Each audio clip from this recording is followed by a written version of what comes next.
Hola, ¿qué tal? Esto es Pensar el Mundial. Es un espacio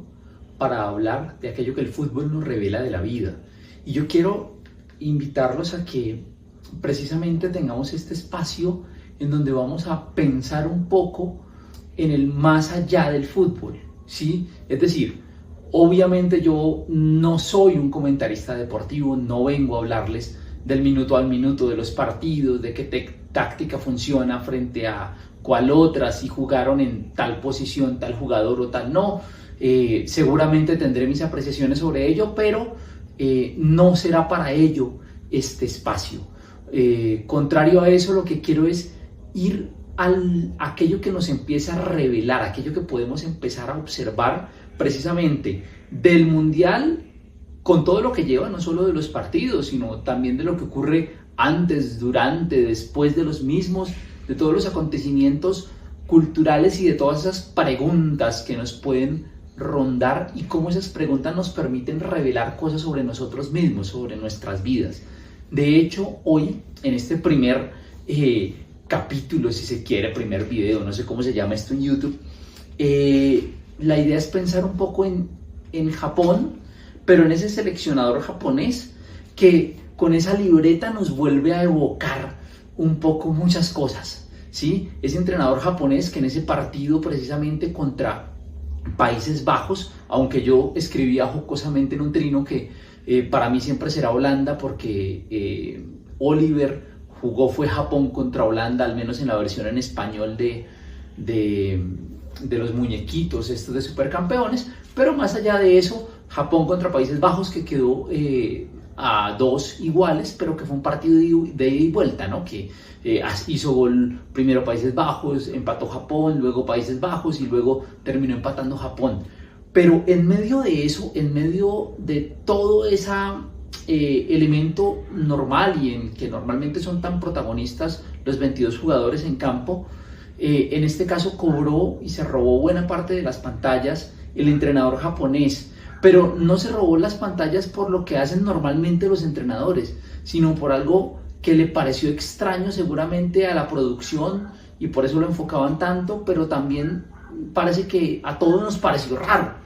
Y es ver a un entrenador con una libreta en la mano haciendo anotaciones de forma análoga y también dando mensajes a partir del uso de un tablero enorme, en el que ponía el 1, el 2, el 3, tal vez de jugadas preestablecidas para darle a conocer a los jugadores por lo que quería darles a conocer. De hecho, yo también voy a estar con una libretica en la que voy anotando un poco las ideas y las pulo para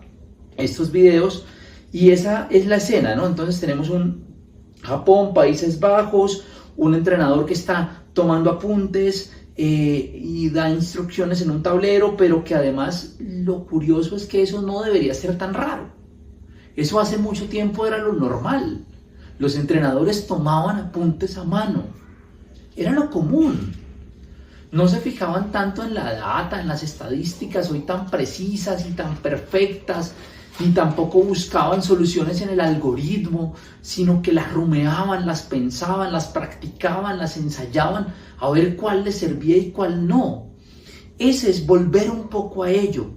Y entonces esa libreta de ese entrenador japonés se nos vuelve a nosotros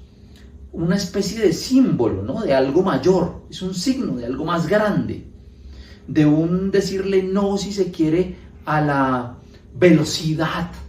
que implica escribirle a un ordenador, bueno, ¿qué pasa con la estadística de tal jugador que está jugando de tal manera? De pronto si configura una IA para ello, seguramente la IA le pueda dar respuestas, pero lejos de eso lo que hicieron fue tomar apuntes, y tomar apuntes seguramente de cosas que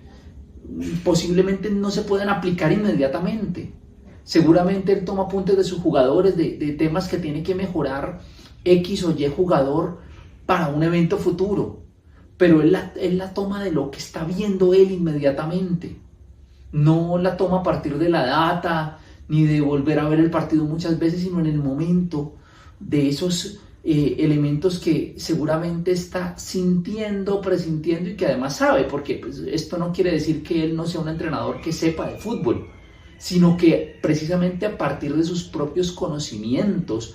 toma decisiones y toma apuntes. Es un entrenador que, o mejor, es una libreta que nos ayuda a pensar un poco en que la respuesta no siempre es dada por el algoritmo, ni por las inteligencias artificiales, ni por los buscadores, ni por internet,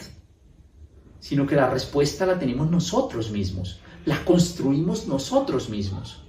que seguramente no son respuestas unívocas, no son respuestas únicas y perfectas, que tendrán que pasar seguramente por el diálogo con sus asistentes, con el preparador físico, qué sé yo, con el asistente técnico, con las personas que lo rodean, que pasan por el diálogo, que se hilan con el diálogo también con el jugador. Pero todo esto me lleva a mí un poco a pensar y a poner aquí sobre la mesa la idea de el pensar lento, de volver a rumiar las ideas, porque me he dado cuenta que de un tiempo para acá todo lo queremos muy fácil, muy ágil, y además en términos académicos también se da uno cuenta que la gente quiere las respuestas de ya para allá, quiere construir las tesis en 2 días o construir un texto de forma muy ágil o que lo haga peor la IA por ellos. Y no, un texto requiere tiempo, requiere pensarse, una idea requiere madurarse. Y entonces pensar lento, observar algo, escribir sobre ello, esos elementos análogos, insisto, volver al lapicero o al lápiz y volver a la libreta, volver al texto escrito a mano, permite cosas que generan una distancia con la pantalla y que parecen lejanas a nuestra realidad, pero que son muy cercanas, que de hecho son más humanas precisamente que lo que nos parece normal. Es eso también, cómo deshumanizamos lo humano, que sería el juego, y dentro del juego el tomar notas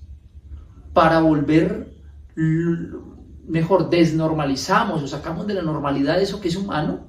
y normalizamos lo que no es humano, y es todo a través de pantallas, de cámaras, de sensores, de chips, de medidores, que efectivamente dan datos más precisos, pero que deshumanizan el juego. Entonces, uno, o al menos yo, quedo con algunos elementos allí que me siguen rondando y que me ponen a pensar en que buena parte de las mejores ideas que yo he tenido, las he tenido que pasar en algún momento por el lapicero o por el lápiz y por la hoja. Y de ahí ya luego seguramente pasarán al computador, porque se escriben, porque de pronto hay que hacer una consulta en internet, porque hay que investigar un poco más, pero primero pasan por la hoja. Y entonces yo me preguntaría cuántos de nosotros pasamos por la hoja las cosas y cuántos entrenadores seguramente dejaron de pasar por allí y están perdiéndose de buenos datos que podrían tener en el instante que nadie más tiene, porque además ellos son los que conocen la realidad del juego y la realidad de sus jugadores. Y por otro lado, se pierden también, insisto, ese componente humano del juego. Y eso es en buena medida, y qué bueno que haya coincidido este primer tema con esta idea de pensar sobre el Mundial, porque en última lo que queremos es generar aquí un espacio de reflexión que nos permita precisamente leer lo que está pasando en el Mundial para que nos sirva en la vida diaria. De eso se trata esto fue pensar el Mundial.